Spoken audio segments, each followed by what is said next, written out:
एक बार एक राजा के दरबार में एक बुद्धिमान मंत्री था और जो राजा है वो बिना उससे पूछे कोई भी डिसीजन नहीं लेता था। और दरबार के जितने भी दूसरे मंत्री थे वो उस बुद्धिमान मंत्री से जलते भी थे। तो एक दिन राजा ने उस बुद्धिमान मंत्री को बुलाया और उससे पूछा कि तुम तो इतने बुद्धिमान हो लेकिन तुम्हारा बेटा तो बिल्कुल मूर्ख है। तो वो मंत्री कहता है कि महाराज आप ऐसा क्यों कह रहे हैं? आपको ऐसा क्यों लगता है कि वो मूर्ख है? तो राजा कहता है कि मैं जब भी जनता से मिलने जाता हूँ रोज सुबह, तो तुम्हारे बेटे से मैं कहता हूँ कि सोना और चांदी में से कौन सी चीज मूल्यवान है, तो वो चांदी ही कहता है।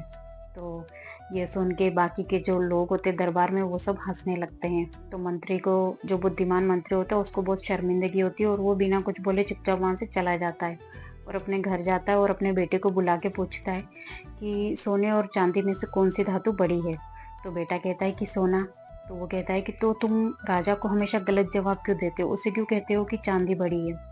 तो बेटा जो है वो कहता है कि पिताजी, राजा रोज सुबह जब प्रजा से मिलने आते हैं तो वो मुझे बुलाते हैं और मुझे कहते हैं, मेरे सामने एक सोने का और एक चांदी का सिक्का रख देते हैं और कहते हैं कि इसमें से जो बड़ी है वो तुम उठा लो। तो मैं रोज चांदी का सिक्का उठा लेता हूँ। तो राजा वहां से मुस्कुरा के चला जाता है। तो पिताजी कहते हैं उसके, तो तुम चांदी का सिक्का क्यों उठाते हो जब तुम्हें पता है कि सोना बड़ा है? तो वो अपने पिताजी का हाथ पकड़ के ले जाता है अपने कमरे में और वहां पे एक बक्सा खोलता है। वो पूरा चांदी के सिक्कों से भरा हुआ होता है। तो ये देख के जो मंत्री था, जो उसका पिताजी, वो एकदम चौंक जाता है, मतलब इतने सारे चांदी के सिक्के। तो वो बेटा कहता है कि ये वही चांदी के सिक्के हैं जो राजा रोज मुझसे सवाल करता है। अगर मैंने उसको सही जवाब दे दिया ना, तो ये चांदी के सिक्के मिलना मुझे बंद हो जाएंगे और इससे मेरा नुकसान होगा। तो ये बात देख के उसके पिताजी बहुत खुश होते, उसकी बुद्धिमान, मतलब उसका जो दिमाग है इतना चतुर चालाक।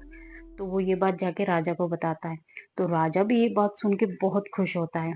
तो इसीलिए फ्रेंड्स, कहने का मतलब ये है कि वो मंत्री का जो बेटा है वो था तो बहुत बुद्धिमान, लेकिन वो मूर्ख बना रहा उसके फायदे के लिए।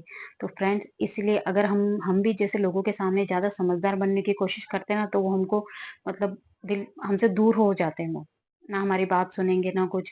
तो फ्रेंड्स, ऐसा करना चाहिए मतलब कि थोड़ा सा समझदार होते हुए भी अगर मूर्खता वाला अपन कुछ वो दिखाए ना, तो हम लोगों की, मतलब उनकी है ना, मंशा को पहचान सकते हैं कि वो हमारे बारे में क्या सोच रहे हैं, हमारे बारे में क्या नहीं सोच रहे हैं।